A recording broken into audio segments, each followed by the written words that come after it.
Welcome to Beholder Beauty, where we talk about God, beauty, and difficult things in life, and to stir up each other for God's kingdom. And my guest today is Jodi H. Grubbs. Welcome, Jodi. How are you?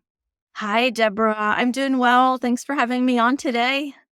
Thank you for coming on. This is so exciting. Before we get into your book and everything, tell us a little about yourself.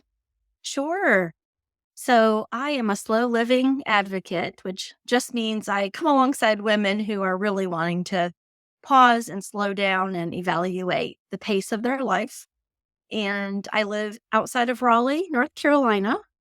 I'm also a podcaster and an author and a coffee connoisseur, but mostly because I love conversation, not because I'm a coffee snob. No, okay, so favorite coffee, just for us people, Oh, there's so many. My favorite is and favorite way to prepare it. okay. Yeah. Well, at home, I just do the Keurig with lots of fun creamers. I have to have a little bit of coffee with my cream. But when I go out to meet a friend, I usually get something called an orange blossom latte. And it's just kind of a fancy orange honey in a latte. Is it a coffee though? It's a coffee. Wow, Yeah. that sounds so Yeah. delicious. I use a French press, and just do I try just to do it's a super strong one, like one in the morning, and then I usually go to black tea after that. And then I talk myself in and out all day. I'm gonna have one more. I love your message. I'm here to help you find a more and gentle, sustainable pace in our loud, busy world. And this, along with your new book, Live Slowly, A Gentle Invitation to Exhale, is a breath of fresh air. Tell us how you learned how to slow down in this busy world of ours. Yeah, well, Deborah, it's kind of two parts. So I grew up on an island in the Caribbean. So I was born there and left right before I turned 16. So I joke that I have slow living in my blood. So I was modeled that whole lifestyle, and that's part of my formation as a child. But then after I had my daughter, I just started kind of doing the rat race, just trying to keep up with everybody, and my body wouldn't let me. And so I started having some health problems. So that really was when she was little, she's 19. And when she was between 3 and 5, I really had to take this more seriously and say, Jodi, this is not the pace that your body can sustain. And you're doing way too much. So that was sort of the wake up call of let's learn how to slow down again. Let's bring these island ways of living back into your life as an adult. Yeah. And I love that about your book. And how do you say it? Bonaire? Bonaire. Oh, sounds divine. And I love how you use the rhythm of island and sea glass and the shepherd of the sea and all of that to show us the slow living. Now, I first heard about slow living when I read Jennifer Dukes Lee's book, Growing Slow. And I see that she endorsed your book, and that She is sure so did. exciting. And that book came at a time in my life when I really, I was still doing I work as a makeup artist in film and television. And so I'm still doing that, but I was also starting to write and putting my writing out there. And I just wanted to, go fast, or wondering why it wasn't going fast. Yeah. That's probably more realistic, right? Her book really ministered to me in that moment to set, to enjoy that and all of that, And so when I read your book over the last couple of weeks, and thank you so much for copy, and it really was anchored me again because I'm kind of in another changing area in my life too. And so it just really helped me kind of bring it all kind of back. So we're going to start talking about the book and some of the things in the book that so that we can tell our listeners about all this. And barefoot hospitality means being present. And you write, slowing down to fully pay attention and notice each other is the key that unlock this ability to present to one another's ordinary life. I've never heard of barefoot hospitality. Yeah, well, I made it up. It's Wonderful.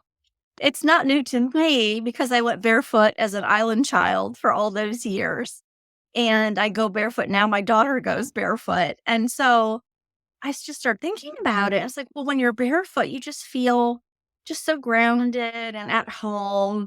And how do we help people feel that around us? And the best way is to be present, because you could have all these slow living things around you. And if you're not engaging with the person with eye contact and just slowing down, giving them time to talk and to ask questions and just to be, they're not going to feel seen. We all long to feel seen and heard in our own unique ways. So that's sort of where that came from, is how do I love others well? And for me, it's through barefoot hospitality. Hmm. And then what is savoring and slow living?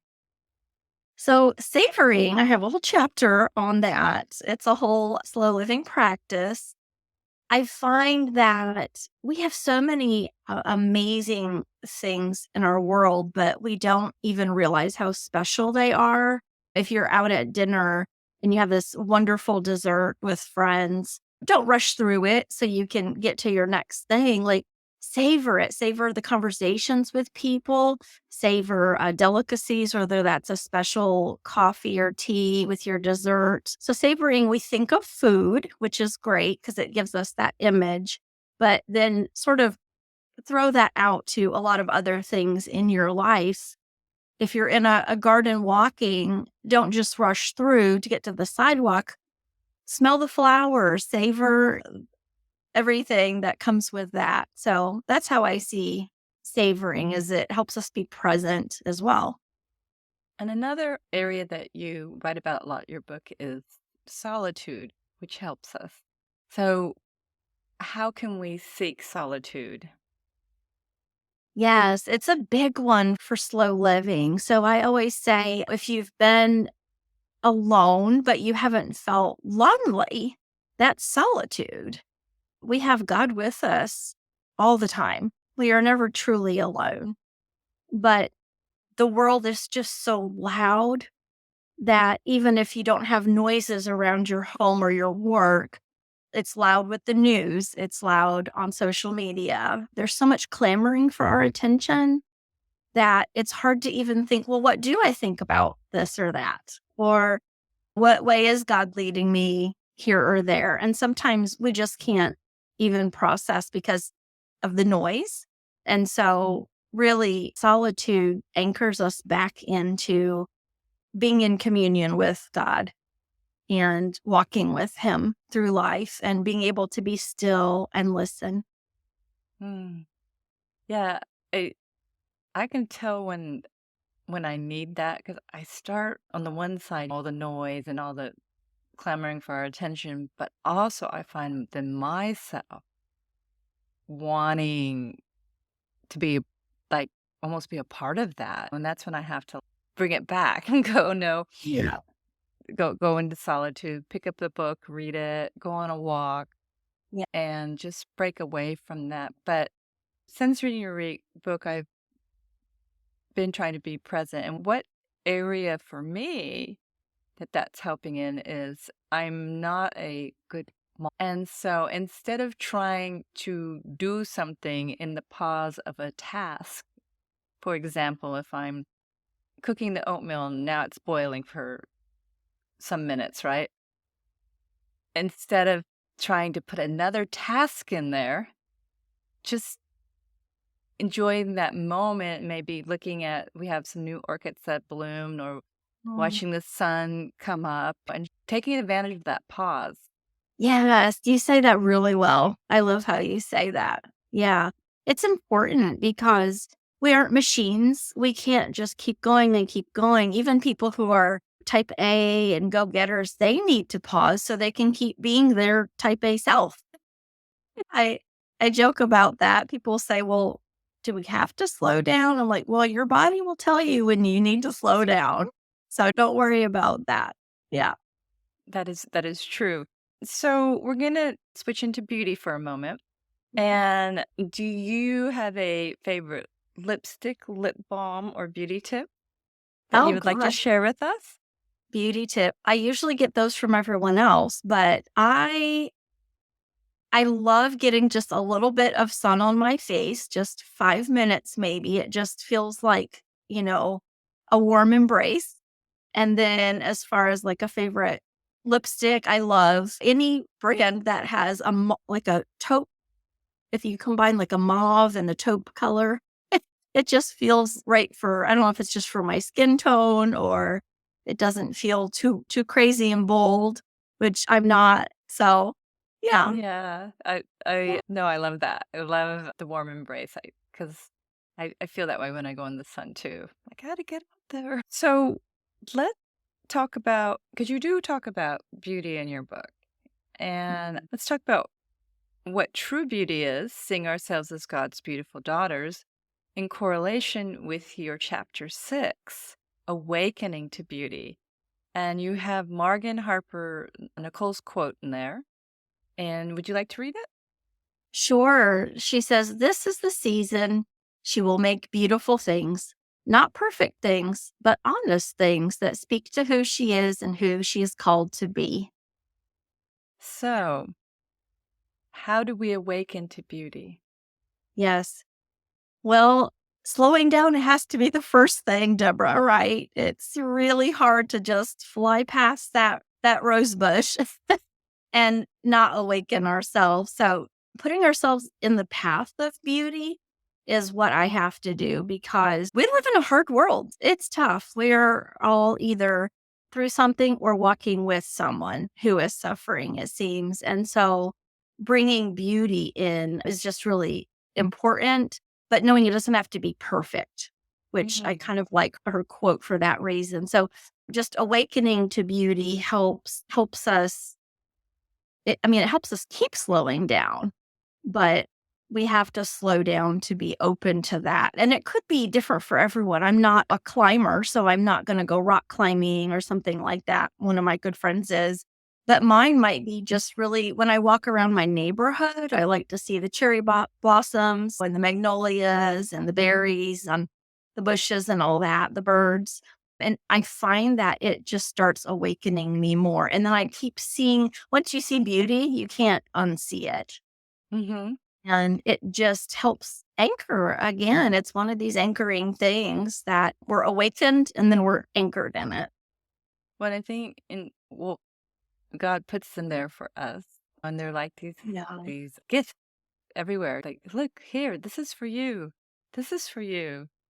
Look at my sky. Look at my Yes. flower. I know for me, depending on what um, hard moment I'm going through, often right then there is a beauty moment that comes along that helps me in that hard moment. And Yeah. but what you said is so true. If we don't slow down to oh to look for them or to be open to the possibility, we could miss it.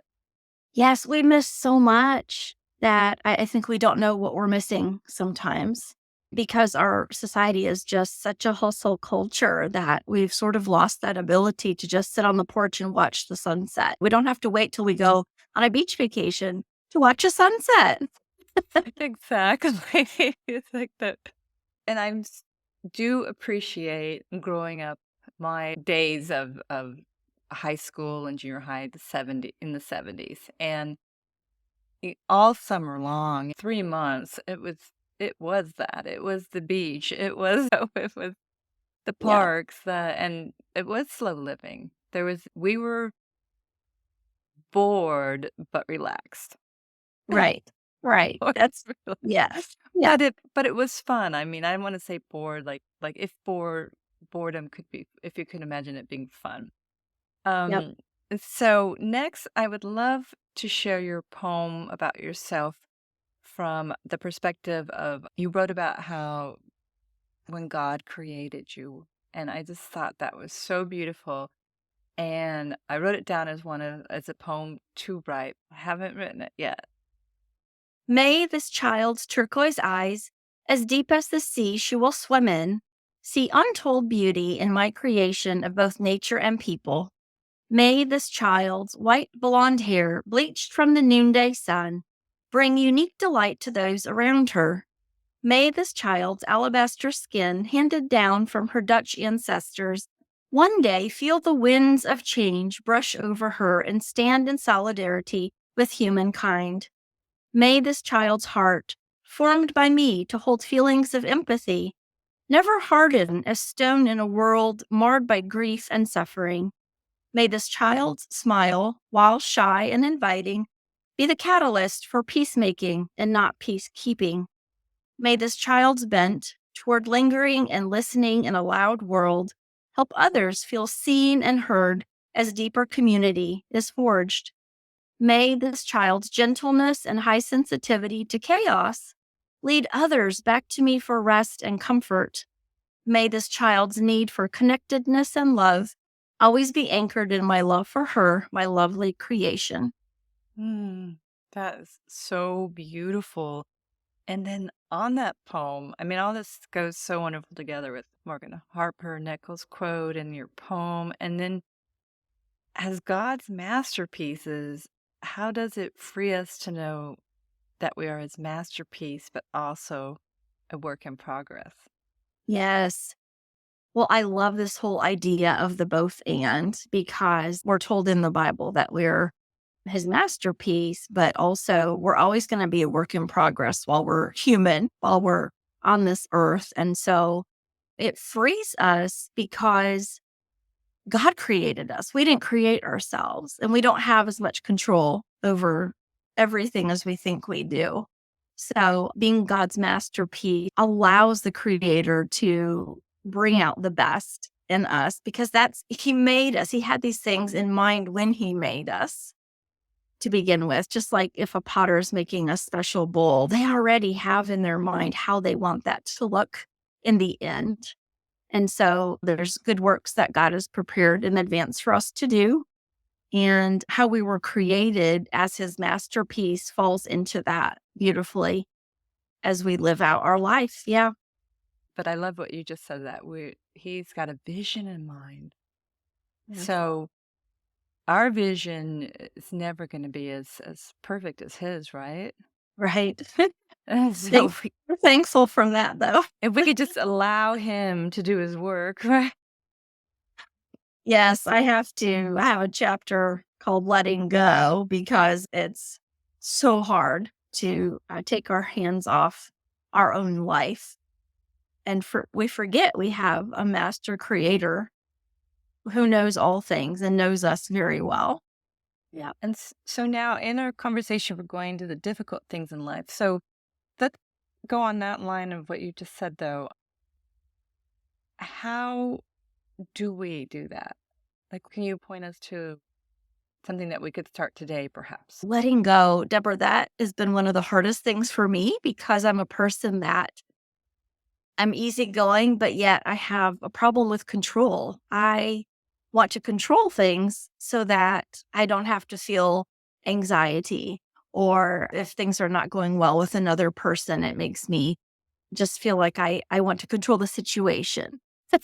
And so letting go has been almost like an art form where I've had to learn how to do it, open hands, and really letting God take whatever is going to happen and trust that he knows the rest of the story that I don't know. So letting go is something I talk about a lot, but it's really hard for me to live out in real life. Does it start with, well, for me, that's hard for me too. And what I find that I have to do every morning is surrender it all to him, because that gnat, I kept losing my gnat. Springtime in Georgia. Every morning just saying, here, God, here's my dreams, desires, wants, schedule, everything. Just because, in a sense, kind of resets and clears me. I love the way you said that. I'm going to think about that, the reset and clear, because really instead of just always saying, okay, Jodi, let go, it's more of this posture of releasing. And that's really what God wants us to do, is just release it to him in the letting go. In the book, you write the pandemic of 2020 was also a time for slow rebirth of sorts. And tell us how God used this pause to rebirth. Yes, I think most of us, I would say, were not given the choice. And this pause during the pandemic caused an abrupt stop to life. We didn't get this gentle letting go that we would have loved to do. And so we saw not only in nature a rebirth of clearer waters and certain canals and animals coming out people hadn't seen in forever because it was so quiet without the cars going by, but it gave us a chance to decide, is this what we really want, is to just hustle and live at such a fast pace? There was a lot of pain and loneliness during the pandemic, but we had a choice. Do we want to keep going? And I think having this rebirth of sorts, how I say it is, it's another chance to emerge out into the world and into our own homes and work and play in a different way. So it's all beginning anew. We were given that chance that a lot of people haven't had in the last 50 years. So, I agree. I mean, it always brings me to Romans 8:28. God uses everything for good for those that love him. And so embracing the good and the struggle in that whole situation was an opportunity to rediscover ourselves. I felt that. I just learned so much more about myself and what I wanted in life. And when I reemerged, I was completely what I didn't want to go back to. right. Very, You know, I yeah. liked the slow down. I liked, that's when we started baking our bread. That's when I really started more of my writing to step out and start sharing it, and started my blog right after that. So let's move on to in chapter 3, you write, like us, Sea Glass has been on a tumultuous journey. And let's discuss this. I really loved this chapter and the whole idea of sea glass. I just want to be in that water and that. Yeah. Yes, Deborah. Yeah, I grew up being able to occasionally play in a cove full of sea glass, and I'm talking thousands and thousands of pieces, including the blue and the red. And so I've always had this thought in my mind of, well, sea glass starts out usually whole, like a bottle. And then it goes through such a journey of being discarded and then shattered and then smoothed out. And it can take years. So it reminds me we're beautiful, but we have places where we're broken. And it takes a long time sometimes to smooth that back out again. And the sea glass also, it shines no matter if it's broken or whole. So we always have, when the light comes in, we need the light. We need Christ shining his glory on our situation. And yeah, so sea glass, there's so much to talk about sea glass for sure. Yeah. I know. I think the only time I was in, I think it's Montecito, California, on the beach, working up there, and there one of the beaches there had some, not like you were talking about, but it would come up onto the beach for some reason. The way, I guess, the way the ocean is, Yeah. sometimes certain things get swept to certain places, Right. Right. and so we have been talking about, some of the hard things in life. And I, like you were saying, I do have a lot of people in my life that are going through a lot of different kinds of struggles. And some of them are long term, just painful things when they ask the question, why? And I've really had to to, because I'm by nature a fixer, and I've had to really come to terms with how do I walk alongside them and not try to fix them and then not answer their call because I don't know what to do. Like kind of Right. that sort of Right. thing. So how can we walk alongside someone in their sorrow or in their unanswered prayer? And especially in the ones where it's a long long kind of term situation that they're in. Yeah, immediately I think of my friend Natasha Smith. She wrote a book called Can You Just Sit With Me? It's about grief and really just being present with people without always giving a platitude or an answer or a Bible verse or advice, I think is what I'm seeing is really beneficial. And for me, that's what I want from others when I'm in those seasons. They don't always know the details, right? We don't always know the details of someone else's life. And so, again, that barefoot hospitality, being present with them, but it takes a slowing down that sometimes can feel uncomfortable because we want to fill that void with words and advice. And so I think walking along someone maybe more quietly and listening is the key because a lot of times people have to talk out loud and they find their own answers. Or just the fact that they're showing with science now, neurobiology, if you can look someone in the eyes over a meal or coffee and kind of bare your heart, you feel seen and that starts the healing process because there's really nothing they can do. So you grew up with parents that were missionaries? Yes, my dad worked in finance for Trans World Radio, TWR. It's a missionary organization. They're more today called media, a media group. But yes, I was a missionary kid. That is so wonderful. It's this missionary kid born on an island. And then did you ever think that in your wildest dreams that then God would have you be writing books to teach all of that? No, not to teach. I've always loved creative writing. My mom had me write letters to all our relatives back in the US. So I started writing at a young age and I loved writing stories. But no, not as far as helping and guiding and teaching others. It's really interesting what God does with our lives. Yeah. Yeah.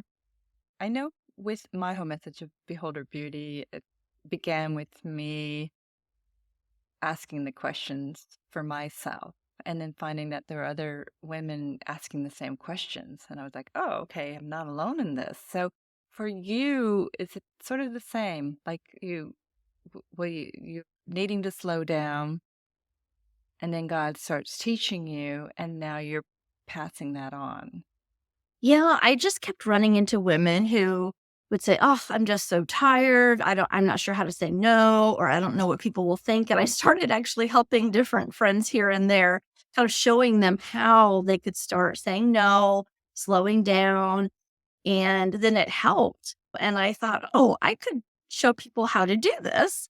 And then especially during the pandemic, people just kept saying, "I don't know if I'm really made to hustle. Like, I don't know if I want to go back to this." And so I knew it was something that I could pursue as, with the book and keep going. So I picked my book back up again and was more serious with that. Yeah. And then you hold workshops or Well, I will be starting slow living guided coaching sessions soon, but I've just been doing the behind the scenes with people just to okay. see how it would work out. And in the book, I've got a section about that, there's a reflection guide. It's a quadrant and you can I fill like it out. Yeah. yeah, Oh, that's it's so exciting. I hope it's freeing for people. Yeah. yeah, and I it's now in your philosophy in the slow growing, does it a bit like Jennifer's also include the seasonal? Would you say that yours does too, or So much seasonal, so the reflection guide, you can use it seasonally if you Mhm. want. Some Mhm. people use it just for specific situations, like should I leave my job or not? Other people use it every month. I try and use mine every month because so much changes in my life.